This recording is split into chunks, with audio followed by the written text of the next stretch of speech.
আচ্ছা, এই ভিডিওতে আমি সলভ করার চেষ্টা করবো আইআইটি 2018-19 সালের প্রশ্ন ব্যাংক ফিজিক্সের পার্টটা। তো ফিজিক্সের এর আগে একটা ভিডিওতে 1 থেকে 8 পর্যন্ত সলভ করা ছিল, বেশি সম্ভব, হ্যাঁ 8 পর্যন্তই সলভ করা ছিল। এখানে আমি স্টার্ট করতেছি কয় থেকে, 9 থেকে। ওকে, তো 9 নম্বরে যে প্রশ্নটা দেওয়া আছে, প্রশ্নটা কি বলছে? আচ্ছা, 9 নম্বরে যে প্রশ্নটা আছে এটাতে কি বলছে? Object 1 moves toward object 2 whose mass is twice of that object 1 and which is initially at rest after their impact. The object lock together and move with what fraction of object 1's initial kinetic energy? তো তোমাকে যদি আমি প্রশ্ন একটু explain করি, বলি কি বলছে যে অবজেক্ট একটা 1 ছিল যেটা কি করতেছে, অবজেক্ট 2 এর দিকে মুভ করতেছে এবং যার ভর হইছে অবজেক্ট 1 এর দ্বিগুণ, ঠিক আছে, টুয়াইস অফ দ্যাট অবজেক্ট 1, ঠিক আছে। আচ্ছা, 2 নাম্বার যে বস্তুটা আছে, মানে 1 নাম্বার বস্তুটা 2 নাম্বার অবজেক্টের দিকে ধাবিত হইতেছে এবং যার ভর মানে 2 নাম্বার যে ছিল তার ভর হইছে কি 1 নাম্বার অবজেক্টের দ্বিগুণ, and which is initially at rest. Initially at rest মানে কি 2 নাম্বার অবজেক্টটা প্রথমে কি ছিল, স্থির ছিল, এবং আফটার দেয়ার ইম্প্যাক্ট মানে সংঘর্ষটা হওয়ার পরে দ্য অবজেক্ট লক টুগেদার মানে কি দুটো অবজেক্ট কি হইছে, একত্র হয়ে গেছে, and move with what fraction of object one's initial kinetic energy। জিজ্ঞেস করেছে যে কি তারা যখন লক হয়ে গেছে, লক হওয়ার পরে তাদের দুজনের গতিশক্তিটা অবজেক্ট 1 এর গতিশক্তির কত গুণ, এটা তোমার কাছে প্রশ্নে জানতে চাওয়া হয়েছে। ওকে, তো আমি যদি তোমাকে এটা একটু সহজভাবে বুঝাই, এটা হইছে তোমার কি অবজেক্ট, এটা হচ্ছে ধরো তোমার অবজেক্ট 1 আর এটা হচ্ছে কি তোমার অবজেক্ট 2। তো তোমাকে বলছে যে কি অবজেক্ট 2 এর ভর অবজেক্ট 1 এর ভরের কত গুণ, দ্বিগুণ। তো অবজেক্ট 1 এর ভরকে যদি আমি x ধরি তাহলে অবজেক্ট 2 এর ভরটা কত হবে, 2x হবে অবভিয়াসলি। আচ্ছা, তারপরে তোমাকে বলছে কি অবজেক্ট 2টা ইনিশিয়ালি অ্যাট রেস্ট, তার মানে এটার আদিবেগ কত ছিল, 0 ছিল। ওকে, আর এটার আদিবেগ কিছু একটা ছিল, এটার আদিবেগটাকে আমি ধরে নিলাম কি v ধরে নিলাম। ওকে, আদিবেগটাকে কি ধরে নিছি, v না ধরে y ধরি, কোনো সমস্যা নেই। আচ্ছা, তারপরে বলছি কি দোনোজন যখন কলিশন হয়েছে, কলিশন হওয়ার পরে এটা দোনোজন লক হয়ে গেছে, লক মানে কি একত্র হয়ে গেছে, তার মানে তাদের শেষ বেগটা কি হবে, সেম হবে। শেষ বেগটাকে কি ধরছি, মিলিত, মানে মিলিত বেগটা কি হবে, সেম হবে। তো এটাকে কি ধরে নিছি, v। তো আমরা জানি যে কি ভরবেগের কনজারভেশন ল থেকে কি জানি, মানে ভরবেগটা কি সবসময় সংরক্ষিত থাকে। তাহলে m1 u1 plus m2 u2 is equal to m1 v1 plus m2 v2। তো যেহেতু তারা লক হয়ে গেছে তাহলে এই v1 আর v2 দুটোটা কি হবে, সেম হবে। এই সেম মানটাকে আমি কি ধরে নিছি, v ধরে নিছি। তো একটা v যদি কমন নেই তাহলে এখানে থাকে m1 প্লাস m2, আর m1 কে আমি x ধরবো, ঠিক আছে, আর m2 u2 এর মান কত দেখতেছি যে 2 নাম্বার অবজেক্টটা বলছিল ইনিশিয়ালি অ্যাট রেস্ট, তার মানে এটা কি আছে, স্থির আছে। তাহলে আমাদের এখানে থাকতেছে x আর ওইখানে থাকতেছে v ইনটু m1 কে আমি x ধরছি, m2 কে আমি কি ধরছি, সরি এখানে u1 টাকে আমি গায়েব করে দিছি, u1 টা কিন্তু আছে। u1 কি প্রথম বস্তুটার আদিবেগ যেটাকে আমি y ধরছি। ওকে, আচ্ছা, তাহলে এখানে থাকতেছে xy আর ওই পাশে থাকতেছে v into m1 plus m2। m1 কে আমি কি ধরছি, x, আর m2 টা হয়ে গেছে 2x, কারণ এটা প্রথম বস্তুর দ্বিগুণ। তাহলে এখানে আসতেছে xy সমান সমান v ইনটু কত আসতেছে, 3x। এখানে x কেটে দিলে v সমান সমান কত আসতেছে, y/3। তাহলে আমরা বুঝতেছি তারা যখন লক হয়ে গেছে তখন তাদের মিলিত বেগটা কত, y/3, তার মানে প্রথম বস্তুর আদিবেগের 3 ভাগ, ঠিক আছে। তো তোমাকে জিজ্ঞেস করছে তারা লক হয়ে যাওয়ার পর তাদের গতিশক্তিটা কত। তো আমরা জানি যে গতিশক্তি, আচ্ছা প্রথমে জিজ্ঞেস করছে লক হওয়ার পরে গতিশক্তি প্রথম বস্তুর যে আদি গতিশক্তি ছিল এই আদি গতিশক্তির কত গুণ। তো আমরা যদি প্রথম বস্তুর গতিশক্তিটা দেখি, প্রথম বস্তুটা কি m1, তার আদিবেগ ছিল u1, তাহলে m1 u1 স্কয়ার, m1 টাকে আমি x ধরছি, u1 কে আমি y ধরছি, তাহলে হাফ x y স্কয়ার, তাই না। আচ্ছা, এরপর লক হওয়ার পরে যে গতিশক্তিটা হবে, গতিশক্তিটা কি লক হওয়ার পর কি একটা বস্তু না দুইটা বস্তু, দুটোটা বস্তুর কথাই বোঝানো হয়েছে। তাহলে আমরা বলতে পারি half m1 v square plus half m2 v square, তাই না। লক হওয়ার পরে কি দুজনের বেগ কিন্তু কি আছে, সেম আছে। তো আমরা এখানে একটা হাফ কমন নিয়ে ফেললে, একটা v স্কয়ারকে কমন নিয়ে ফেলে কি থাকে, m1 প্লাস m2। আচ্ছা, v কে আমি কি ধরছি, v এর মানটা আমরা এখান থেকে পাইছি কত, y/3, তাই না। v এর মানটা আমরা কত পাইছি, y/3। তাহলে এখানে আমি y/3 কে যদি বসাই দিই, এটা y স্কয়ার বাই হয়ে যাবে কত, 9। m1 কত ছিল x, m2 কত ছিল 2x, যোগ করে দিলে কত হয়ে যাবে, 3x, তাই না। এবার এখানে 3 কেটে দিলে কত থাকে, একটা 3 থাকে। তাহলে আমরা এখানে পাইতেছি a, নিচে একটা 3 থাকতেছে, উপরে একটা x y স্কয়ার থাকতেছে, সামনে একটা কি থাকতেছে, হাফ। তো দেখো তো আমাদের আগে কি ছিল, হাফ x y স্কয়ার, এটা কি আদি গতিশক্তি না। আদি গতিশক্তিকে আমি ধরলাম e কে, হাফ x y স্কয়ার এটাকে ধরলাম e কে, ঠিক আছে। আদি গতিশক্তিটাকে আমি কি ধরছি, e কে, আর নিচে একটা কি আসতেছে, ডিভাইডেড বাই 3। তাহলে আমরা বুঝতেছি নতুন যে মিলিত যে গতিশক্তিটা হবে ওইটা হবে অবজেক্ট 1 এর আদি গতিশক্তির কত ভাগ, 3 ভাগ, ঠিক আছে। তাহলে আমরা বুঝতেছি 1/3 অংশ, 1/3 অংশ কোন অপশনে দেওয়া আছে, ডি নাম্বার অপশনে দেওয়া আছে, বুঝতে পারছি। তো এটা একটু বড় সরো ম্যাথ ছিল, এরকম টাইপের যদি কোনো ম্যাথ থাকে আগে শুরুতে অ্যাভয়েড করার চেষ্টা করবে, পরে এসে সলভ করবে আর কি। তো আমি যদি কাহিনীটা কি হয়েছে এটা যদি বলি, তোমার দুইটা অবজেক্ট ছিল, একটা 1 একটা অবজেক্ট 2, অবজেক্ট 1টা অবজেক্ট 2 এর দিকে ধাবিত হইতেছে মানে যাচ্ছে, আর যেটার মানে অবজেক্ট 2 এর ভর হচ্ছে অবজেক্ট 1 এর ভরের দ্বিগুণ এবং ইনিশিয়ালি অবজেক্ট 2টা রেস্টে ছিল। তো এটা আদিবেগ 0, এটা হচ্ছে 2x, এটাকে x ধরছি আর এটা আদিবেগটাকে আমি y ধরে নিছি। তো ভরবেগের কনজারভেশন ল থেকে আমরা দেখতেছি তাদেরকে বলেছি যে তারা কলিশনের পরে লক হয়ে গেছে। তো লক হয়ে যাওয়ার পর তাদের মিলিত বেগটা পাইছি কত y/3, দেন এখানে হাফ mv² সূত্র দিয়ে প্রথম বস্তুর যে গতিশক্তিটা ছিল এটাকে বের করছি, ঠিক আছে। তো এরপরে বললো যে কি তারা মিলিত হওয়ার পরে, মিলিত বেগ হওয়ার পরে তাদের গতিশক্তিটা আদি গতিশক্তির কত গুণ হবে, দেখলাম যে 1/3 অংশ আসছে, বুঝতে পারছি। আচ্ছা, এরপরে আমাকে কি বলছে দেখো তো, the half life of one isotope of radium is about 1600 years. In the given impact of isotope, 15/16 of the radium atom will decay in time most nearly equal to, তো তোমাকে কি বলছে, অর্ধায়ু দেওয়া আছে একটা রেডিয়ামের কত 16,000 কত দেওয়া আছে, 16,000 বছর দেওয়া আছে, ওকে। আচ্ছা, তো তাহলে এখন তোমাকে বলছে একটা sample of the isotope 15/16 radium atom কি হবে, ডিকে হবে, ঠিক আছে। তাহলে 15/16 মানে 15/16 অ্যাটমটা কি হয়ে যাবে, ডিকে হয়ে যাবে ইন টাইম, মানে কত সময় এটা ডিকে হবে, মানে ক্ষয় হবে। আমরা খুব ইজি একটা সূত্র জানি, আমরা সূত্রটা কি জানি, n সমান n naught e to the power কি মাইনাস ল্যামডা টি। এখানে n নট এর পরিচয় কি ছিল, আদি পরমাণুর সংখ্যা, আর n এর পরিচয় হচ্ছে কি অবশিষ্ট পরমাণুর সংখ্যা, ঠিক আছে। তো এখন দেখো তোমাকে কিন্তু আদি পরমাণুটাও কি বলছে, তোমাকে বলছে আদি পরমাণুর কত অংশ ক্ষয় হবে, 15/16 অংশ ক্ষয় হবে। তাহলে আমরা বুঝতেছি আদি পরমাণুকে যদি আমি x ধরি তাহলে ক্ষয় হওয়া পরমাণুর সংখ্যাটা কতটুকু, ক্ষয় হওয়ার পরমাণুর সংখ্যাটা হবে 15/16x, তাই না। কারণ তোমাকে এখানে বলছে in a given sample of isotope 15/16 মানে 15/16 of the radium atom will decay in, মানে ডিকে মানে কি ক্ষয় হওয়া। তাহলে আমরা বুঝতেছি মানে যতটুকু ছিল তার 15/16 অংশ কি হয়ে যাবে, ক্ষয় হয়ে যাবে। তো এখন এখানে দেখো তো n নট এসে কি আদি পরমাণুর সংখ্যা, তাহলে আদিটাকে আমি x ধরছি, আর n এর পরিচয় কি ছিল অবশিষ্ট পরমাণুর সংখ্যা। কিন্তু এখানে আমাকে যে 15/16টা দেওয়া আছে এটা কি অবশিষ্ট নাকি ক্ষয় হওয়া পরমাণুর সংখ্যা, ক্ষয় হওয়া পরমাণুর সংখ্যা। তাহলে আমরা অবশিষ্টটা কেমনে পাবো, আদি পরমাণু থেকে ক্ষয় হওয়া পরমাণুর সংখ্যাকে কি করে দিব, বিয়োগ করে দিব। তাহলে এখানে কি আসতেছে x মাইনাস 15/16x, তাহলে এখানে কত থাকে 1/16x, তাই না। আচ্ছা, তো আমরা n সমান n naught e to the power minus lambda t জানি, n এর মানটা হইছে কত 1/16x, n নট এর মান হইছে x E to the power minus lambda into t। এখানে কাহিনী হইছে ল্যামডা নিয়ে।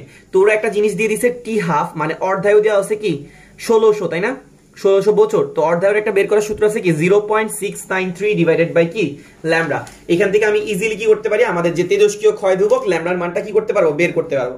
তো আমি ল্যামডার মানটা যদি বের করি 0.693 টিকে কি করা লাগবে, 1600 দিয়ে ভাগ করা লাগবে। তাহলে এখানে আসতেছে কত 4.33 ইনটু tan ইনভার্স কত 4। আচ্ছা, এখানে একটা x, এখানে একটা x কি হয়ে যাবে, কাটা চলে যাবে। এখানে 1/16 থাকে, এই 1/16 এর জন্য আমরা কি করলাম, লন আনলাম, এই পাশে একটা লন দিয়ে দিলাম। কেন, কারণ হচ্ছে আমাদের এই পাওয়ারটাকে কি করা লাগবে, নামাইতে হবে। আমরা জানি যে লনের ক্ষেত্রে যে পাওয়ারটা থাকে এই পাওয়ারটা কি আসে, সামনে চলে আসে। আর অবশিষ্ট রইল কত লন ই, তাই না। আর এখানে আছে লন 1/16, তো লন 1/16 এর মানটা কত আসে, এটা যদি আমি ক্যালকুলেটর দিয়ে বের করি, আইটিতে ক্যালকুলেটর আছে কোনো সমস্যা নাই। তাহলে এখানে আসতেছে কত -2.77, ঠিক আছে। আর লন ই কে তুমি ক্যালকুলেটরে চাপ দিলে কত আসবে 1। আর ল্যামডার একটা মান তুমি এখানে পাইছো কত 4.33 ইনটু tan ইনভার্স 4 ইনটু একটা টি, আর এখানে আছে -2.77, ঠিক আছে। তো তুমি এটাকে পাশে নিয়ে আসবে, এখান থেকে টি এর মানটা কি পাই যাবা। তাহলে আনসারে কি করো 4.33 ইনটু tan ইনভার্স 4 দিয়ে কি করো ভাগ করে দাও। তাহলে এখান থেকে আসতেছে কত, টি এর মানটা আসতেছে 6403। এটা কিসে আসবে, ইয়ারে আসবে। তাহলে আমরা বুঝতেছি অলমোস্ট 6400 বছরের কাছাকাছি যাবে, বুঝতে পারছি।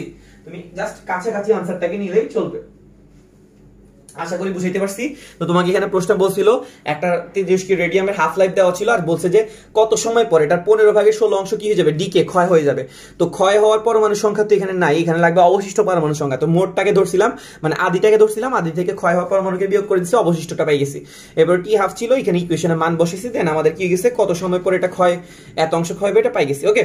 আচ্ছা, তারপরে তোমাকে 11 নম্বর প্রশ্ন কি বলছে, which of the following is true of the magnetic field produced by a current in long straight wire। ঠিক আছে, তোমাকে কি বলছে which of the following is true, মানে কোনটা সত্য ম্যাগনেটিক ফিল্ড মানে একটা স্ট্রেট ওয়্যারে একটা মানে সোজা তারে যে চৌম্বক ক্ষেত্র সৃষ্টি হয়, ম্যাগনেটিক ফিল্ড সৃষ্টি হয়, ওইটার ক্ষেত্রে কোনটা সত্য?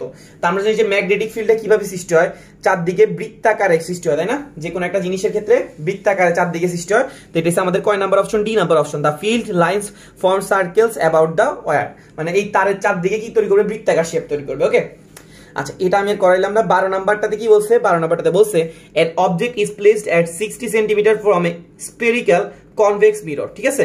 তো একটা কনভেক্স মিরর, স্ফেরিক্যাল মানে গোলকীয় কনভেক্স মিররের সামনে একটা অবজেক্টকে প্লেস করা হয়েছে, যেটা দেওয়া আছে কত? 60 centimetre. If the mirror forms a virtual image of 20 centimetre from the mirror, তো তোমাকে বলছে মিরর থেকে 20 সেন্টিমিটার দূরে একটা ভার্চুয়াল ইমেজ, ভার্চুয়াল মানে কি? কৃত্রিম, ঠিক আছে? মানে কৃত্রিম মানে বোঝাইতেছে অবাস্তব বিম্ব সৃষ্টি হয়েছে, যেটা কত মিটার দূরে? 20 সেন্টিমিটার দূরে। তো what is the magnitude of the mirror's radius of curvature? তোমাকে এখানে এই জিনিসটার মিররটার রেডিয়াস অফ কার্ভেচার জিজ্ঞেস করছে, মানে আর ব্যাসার্ধটা জিজ্ঞেস করছে, ঠিক আছে? আচ্ছা, তো এখন আমি যদি এটাকে বের করতে যাই, আমরা জানি যে একটা সূত্র আছে আমাদের লেন্সের সূত্র কি ছিল? 1/u 1/v সমান সমান কি? 1/f, ঠিক আছে না? এটা ছিল ফোকাস দূরত্ব। ফোকাস দূরত্ব বের করার আরেকটা সূত্র ছিল, ফোকাস দূরত্ব সমান সমান কি? ব্যাসার্ধ ডিভাইডেড বাই কত? 2, ঠিক আছে? f সমান সমান কি? r/2। আচ্ছা, তো তোমাকে এখানে বলছে অবজেক্টটাকে কতটুকু দূরত্বে স্থাপন করছে? বলছে 60 সেন্টিমিটার দূরে। ওকে, তাহলে ইউ হইছে কত? 60 সেন্টিমিটার, সেন্টিমিটারে থাক। আর বললো যে এই মিররটা একটা ভার্চুয়াল মানে কৃত্রিম মানে অবাস্তব বিম্ব সৃষ্টি করছে কতটুকু দূরে? 20 সেন্টিমিটার দূরে। তাহলে ভি হইছে কত? 20। কিন্তু বাস্তব বিম্বের ক্ষেত্রে কি হয়? ভি এর মানটা পজিটিভ হয়, আর অবাস্তব বিম্বের ক্ষেত্রে ভি এর মানটা কি হয়? নেগেটিভ হয়। তো আমরা এখানে নেগেটিভ বসাবো। তাহলে এখানে 1/60 আর এটা আসতেছে 1/20।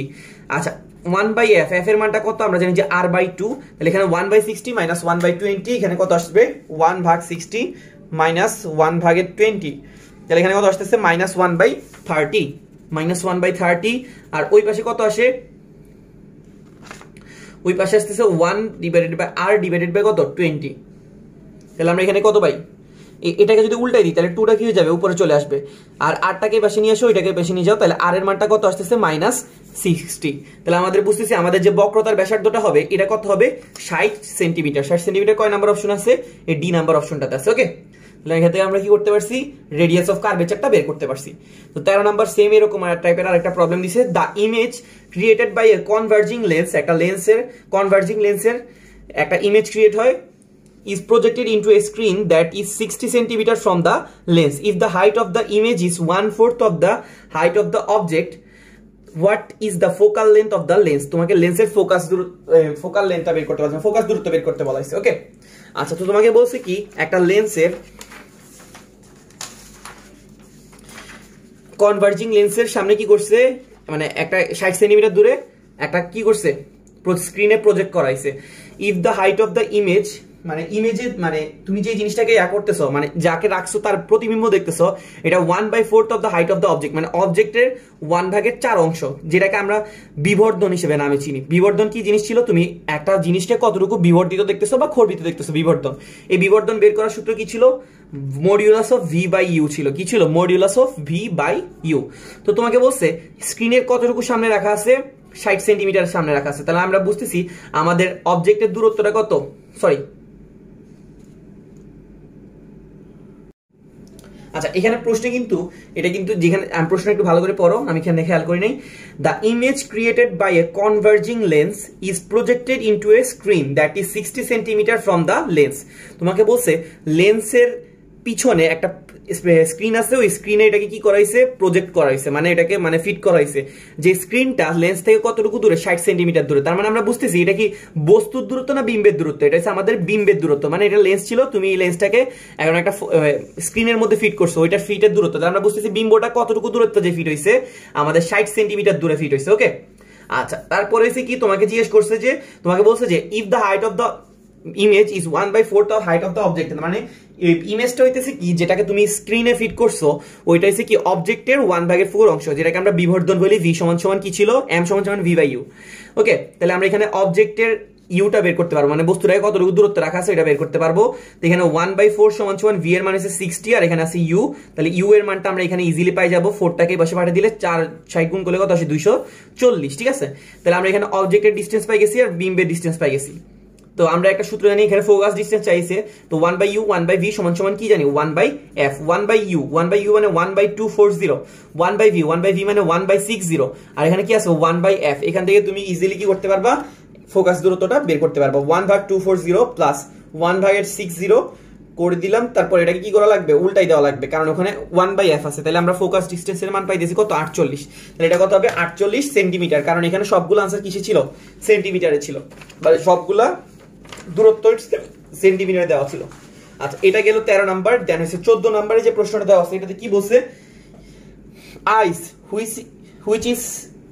which has a temperature of 0 degree is added to a 500 gram of water has a temperature of 100 degrees Celsius. Ice is continuously added to the system until it has all melted and no more ice will melt. What is the temperature of the water in the system? Okay, তো তোমাকে এখানে বলা হয়েছে বরফের তাপমাত্রা কত, 0 degree Celsius, যেটাকে add করা হয়েছে 500 গ্রাম পানির মধ্যে, যেটা টেম্পারেচার কত, পানিটার টেম্পারেচার বলছে 100 ডিগ্রি। তোমাকে বলছে আইস মানে বরফটাকে কন্টিনিউয়াসলি অ্যাড করা হয়েছে সিস্টেমের মধ্যে, মানে ওই পানিটার মধ্যে যতক্ষণ পর্যন্ত সবগুলা বরফ না গলতেছে, ঠিক আছে। And no more ice will melt, মানে পানিটার এখন এমন একটা অবস্থা যেন কি হইতেছে না, আর কোনো বরফই গলতেছে না, আমি পানিটার মধ্যে যতগুলা বরফ দিচ্ছি এখন আর বরফ গলতেছে না, এমন একটা পজিশনে চলে গেছে। What is the temperature of the water of the system, এখন জিজ্ঞেস করা হয়েছে তোমার এখন ওই পানিটার তাপমাত্রা কত। তো আমরা বুঝতেছি যদি, আচ্ছা আমাকে একটা জিনিস বলো তো, কখন দুইটা জিনিসের মধ্যে তাপমাত্রার আদান প্রদান হবে, যখন কি তাদের মধ্যে তাপীয় সাম্যাবস্থা থাকবে নাকি তাপীয় সাম্যাবস্থা থাকবে না। যেমন তোমাকে একটা জিনিস বললাম যে একটা 50 ডিগ্রি আছে, একটা 30 ডিগ্রি আছে, এরা কি চুপ করে বসে থাকবে নাকি তাপ আদান প্রদান করে ফেলবে, অবশ্যই কি করবে, এটা 50 ডিগ্রি এটা 30 ডিগ্রি, এটা তাপ বেশি, এটা মানে তাপমাত্রা কি, তাপমাত্রা বেশি, এটা তাপমাত্রা কম, তাই আমরা জানি যে তাপমাত্রা উচ্চ থেকে নিম্নে যায়, তাহলে এরা কি করবে, হিট এক্সচেঞ্জ করে দুজন 40-40 কনভার্ট হয়ে যাবে, তাই না। তো এখানে বলা হয়েছে তোমার 100 ডিগ্রি একটা পানি ছিল, তুমি এটার মধ্যে কন্টিনিউয়াসলি অনেকগুলো বরফ দিতেছো, দিতে এমন একটা পজিশনে চলে গেছো যেন এরপরে তুমি বরফ দিতেছো, এটার পানিটার কোনো চেঞ্জ হইতেছে না, ঠিক আছে। মানে এখন মানে আমরা তো জানি যে পানির মধ্যে বরফ দিলে বরফটা গলা শুরু করবে, তাই না, কিন্তু এমন একটা পজিশনে চলে গেছে তুমি যখন বরফ দিতেছো বরফটা আর গলতেছে না, তার মানে ওই পানিটার তাপমাত্রা কত হয়ে গেছে বলতে পারবা, ওই পানিটার তাপমাত্রাও কি গেছে 0 ডিগ্রি হয়ে গেছে। কেন তাহলে কিভাবে বুঝছি, কারণ আমরা জানি যে বরফের তাপমাত্রা 0 ডিগ্রি, নিশ্চয়ই তারা ব্যালেন্স হয়ে গেছে, এই জন্য আর পানিটা কি বরফটা আর গলতেছে না। যদি পানির তাপমাত্রা 1 ডিগ্রিও থাকতো ও কিন্তু কি করতো, বরফটাকে গলাইতে চাইতো, এই জন্য আমরা বুঝতেছি পানির তাপমাত্রা কত, 0 degree Celsius.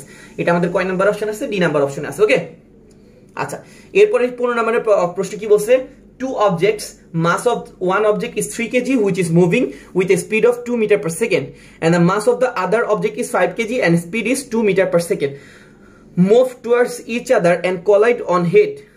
If the collision is perfectly inelastic, find the speed of the object after the collision. Okay, তো তোমাকে এখানে কি বলছে, দুইটা অবজেক্ট, যে দুইটার mass of one object is 3 KG, মানে দুইটা অবজেক্টের মধ্যে একটার ভর হচ্ছে কত, 3 কেজি, যেটা কত করতেছে 2 মিটার পার সেকেন্ড বেগে চলতেছে, and mass of other object is, মানে আরেকটা অবজেক্ট আছে ওইটার ভর হচ্ছে কত, 5 কেজি, যেটার বেগ হচ্ছে কত দেওয়া আছে 2 মিটার পার সেকেন্ড।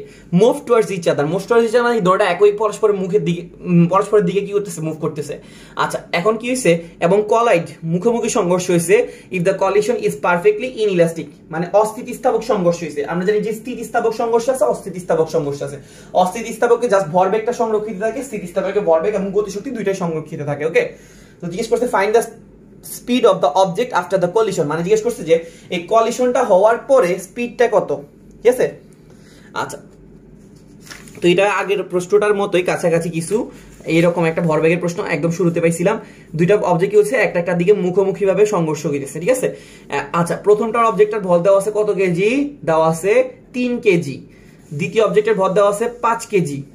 প্রথম অবজেক্টটা মুভ করতেছে কত মিটার পার সেকেন্ডে, কত কত কত কত প্রথম অবজেক্টটা মুভ করতেছে 2 মিটার পার সেকেন্ডে, দ্বিতীয় অবজেক্টটাও মুভ করতেছে 2 মিটার পার সেকেন্ডে, ঠিক আছে। আচ্ছা এখন দেখো তো, এখন দোনোজনের দিক কি একই নাকি বিপরীত। আমরা জানি যে দুইটা জিনিস যখন বিপরীত দিকে যায় তখন কি হয়, একটাকে যদি তুমি প্লাস সেট করো আরেকটাকে তোমার কি সেট করা লাগবে, মাইনাস। তো তুমি ধরো ডান দিকটাকে প্লাস সেট করছো, তাহলে বাম দিকে যে অবজেক্টটা আসছে সেটার বেগটাকে কি দেওয়া লাগবে, মাইনাস দেওয়া লাগবে, বুঝতে পারছি। এই জন্য প্রথমটার আদিবেগ যদি আমি +2 সেট করি তাহলে দ্বিতীয়টার আদিবেগ দেওয়া লাগবে -2, অথবা তুমি যদি কি করো প্রথমটাকে মাইনাস ধরো তাহলে পরেরটাকে প্লাস ধরা লাগবে, তাই না।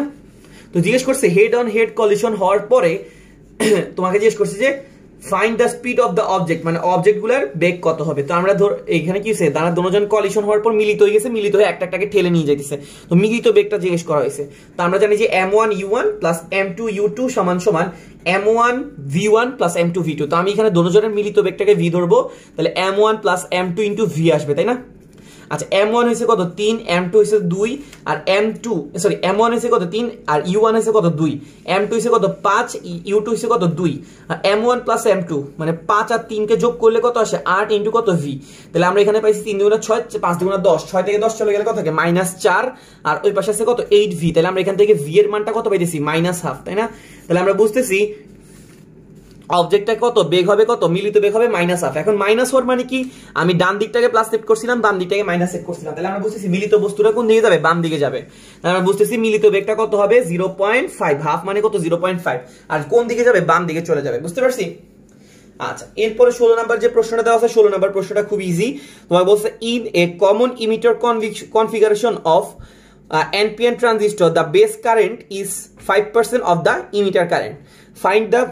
Find out the current application factor beta and the current gain alpha. তো তোমাকে বলছে যে একটা কমন ইমিটার ট্রানজিস্টরে NPN ট্রানজিস্টরে কি হইছে, এই যে বেস কারেন্ট বলছে 5% অফ দ্য ইমিটার কারেন্ট, মানে বলছে তোমার বেস কারেন্টটা ইমিটারের কারেন্টের 5%।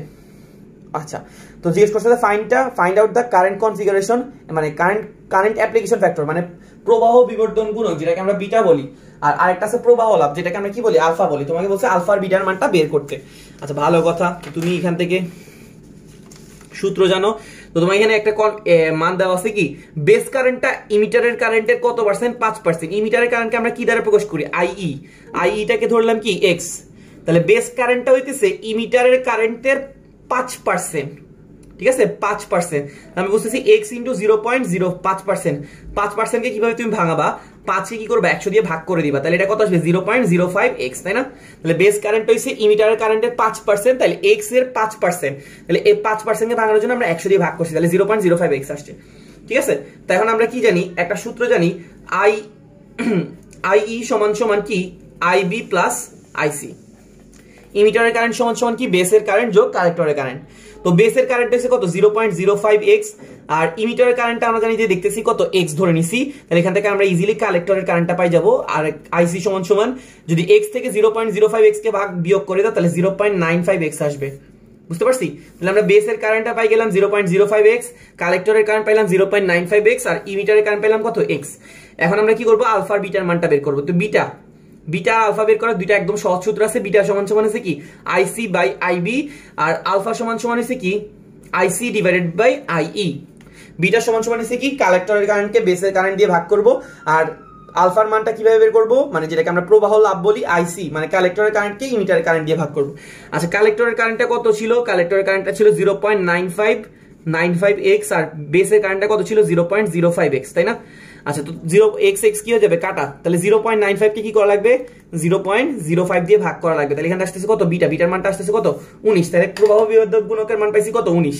আচ্ছা ICটা কি জানি ছিল, ICটা ছিল 0.95x, আর IEটা কত ছিল x, এটাকে এটা দ্বারা ভাগ করলে কত আসে 0.95। তাহলে আমরা বুঝতেছি আমাদের আলফা প্রবাহ লাভটা হইছে কত, প্রবাহ লাভটা হচ্ছে কত 0.95, আর বিটা প্রবাহ বিবর্ধক গুণক এটার মান হচ্ছে কত 19। এটা আমাদের কয় নাম্বার অপশন আছে, বি নাম্বার অপশন আছে, ঠিক আছে? তো আমরা কি করতে পারছি, আলফা আর বিটার মানটা বের করতে পারছি। আশা করি সবাই বুঝতে পারছি। কারো কোনো সমস্যা থাকলে জানাতে পারো, আর ভিডিও দেখার জন্য থ্যাংক ইউ, ঠিক আছে? আর প্রশ্নের লিংকটা আমি কমেন্টে দিয়ে দিব, কারো সমস্যা হলে জানাতে পারো। অন্য একটা ভিডিওতে বাকিগুলো সলভ করব, আজকে এটুকু পর্যন্ত।